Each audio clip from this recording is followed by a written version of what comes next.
Hello everyone, welcome back on my YouTube channel KCM mathematics में आपका स्वागत है। तो प्रीवियस लेक्चर में हम लोग देखे थे कुछ इम्पोर्टेंट क्वेश्चन जैसे कि व्यष्टि अर्थशास्त्र और समष्टि अर्थशास्त्र में अंतर। और आज हम लोग पढ़ेंगे अर्थशास्त्र को परिभाषित करेंगे और उनके प्रकृति विषय क्षेत्र को भी हम समझाएंगे। तो चलिए आइए देखते हैं। तो ये क्वेश्चन जो हमारा पूछा गया है वो है अर्थशास्त्र को परिभाषित कीजिए तथा उनके प्रकृति विषय क्षेत्र को समझाइए। तो आंसर देखेंगे हम लोग। अर्थशास्त्र इसको इकोनॉमिक्स भी बोल सकते हैं। इकोनॉमिक्स जो कि ग्रीक के दो शब्द से बना है, एक है ओएक्स और दूसरा है नेमिन, से मिलकर बना है। और इस ग्रीक शब्द को हिंदी में, ध्यान दीजिएगा, गृहस्थी प्रबंधन कहते हैं। चलिए अब अर्थशास्त्र का अर्थ समझते हैं। अर्थशास्त्र जो होता है, अर्थ प्लस शास्त्र, ये दोनों को आप कंबाइंड कीजिएगा तो अर्थशास्त्र निकलेगा, है ना। अर्थ का मतलब होता है धन। यहाँ पे इस मतलब जो टॉपिक है इस पे यहाँ अर्थ का जो मीनिंग निकल रहा है वो धन निकल रहा है, और शास्त्र का विज्ञान।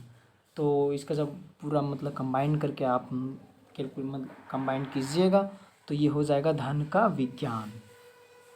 अब आइए अर्थशास्त्र का परिभाषा देखते हैं। अर्थशास्त्र सामाजिक व विज्ञान की वह शाखा है, ध्यान दीजिएगा, अर्थशास्त्र सामाजिक विज्ञान की वह शाखा है जिसके अंतर्गत वस्तुओं और सेवाओं के उत्पादन, वितरण, विनिमय, पूर्ति और उपभोग का अध्ययन किया जाता है। यही हमारा अर्थशास्त्र कहलाता है। तो चलिए अगले टॉपिक की ओर बढ़ते हैं।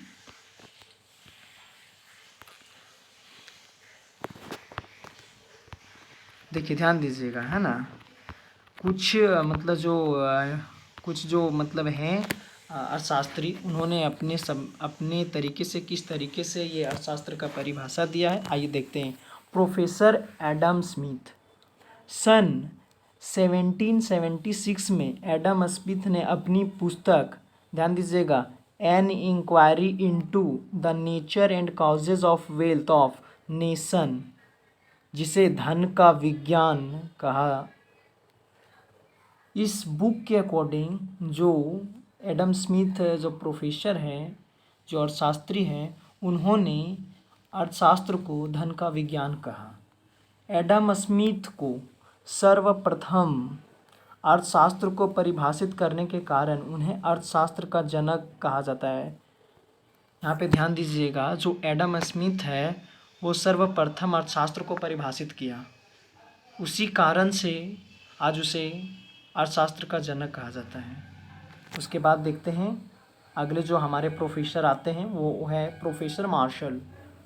अर्थशास्त्र मनुष्य जीवन की साधारण व्यापार संबंधी क्रियाओं का अध्ययन करता है। प्रोफेसर मार्शल के अकॉर्डिंग आप देखिएगा तो बोला जा रहा है कि अर्थशास्त्र मनुष्य जीवन की साधारण व्यापार है ना, जी, व्यापार से संबंधित है।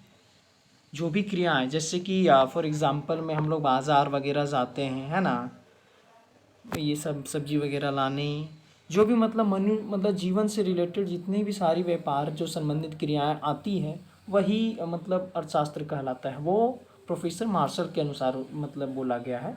उसके बाद प्रोफेसर रॉबिन्स, ध्यान दीजिएगा, ये भी एक अर्थशास्त्री हैं। इन्होंने अपने शब्दों में यह बताया कि अर्थशास्त्र वह विज्ञान है जो असीमित, ध्यान दीजिएगा, असीमित तथा सीमित वैकल्पिक प्रयोग वाले सीमित साधनों से संबंधित मानवीय आचरणों का अध्ययन करता है। नहीं समझ में आया? अच्छा चलिए अभी हम बताते हैं फिर से। देखिए, अर्थशास्त्र वह विज्ञान है जो असीमित तथा सीमित, वैकल्पिक का मतलब होता है ऑप्शनल, जैसे कि होता नहीं है कि हम लोग चलो ये काम कर लेंगे, अगर ये काम में नहीं हुआ तो दूसरा काम पकड़ लेंगे। तो ये जस्ट लाइक एक मतलब जो होता है ना, ऑप्शनल हो गया ना, कि ये काम हुआ तो ठीक है, नहीं हुआ तो दूसरा पकड़ लेंगे, क्या दिक्कत है।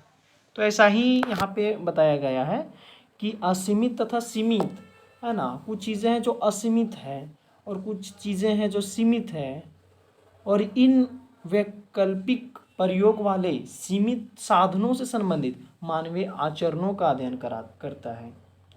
अब देखते हैं अर्थशास्त्र का क्षेत्र। इसमें अर्थशास्त्र का क्षेत्र जो होता है वो दो प्रकार से मतलब बांटा गया है इसको, है ना, आप देख सकते हैं। देखिए पहला जो है हमारा व्यष्टि अर्थशास्त्र। व्यष्टि अर्थशास्त्र को आप सूक्ष्म अर्थशास्त्र या फिर इंग्लिश में माइक्रो इकोनॉमिक्स भी बोलते हैं, ठीक है। तो माइक्रो का अर्थ होता है सूक्ष्म, और सूक्ष्म का यहाँ मतलब होता है बहुत छोटा सा भाग। अतः इसके अंतर्गत व्यक्तिगत इकाइयाँ जैसे व्यक्ति, परिवार, फर्म, उद्योग एवं अनेक वस्तुओं व सेवाओं की कीमत आदि का अध्ययन व विश्लेषण किया जाता है।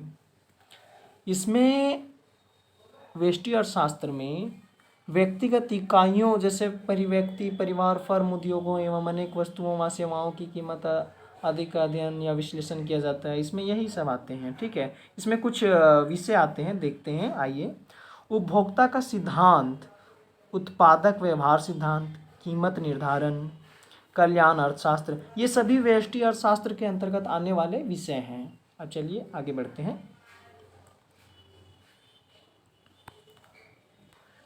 देखिए अब उसके बाद है समष्टि अर्थशास्त्र, जिसको व्यापक अर्थशास्त्र या फिर इंग्लिश में मैक्रो इकोनॉमिक्स बोलते हैं। मैक्रो का अर्थ होता है बड़ा।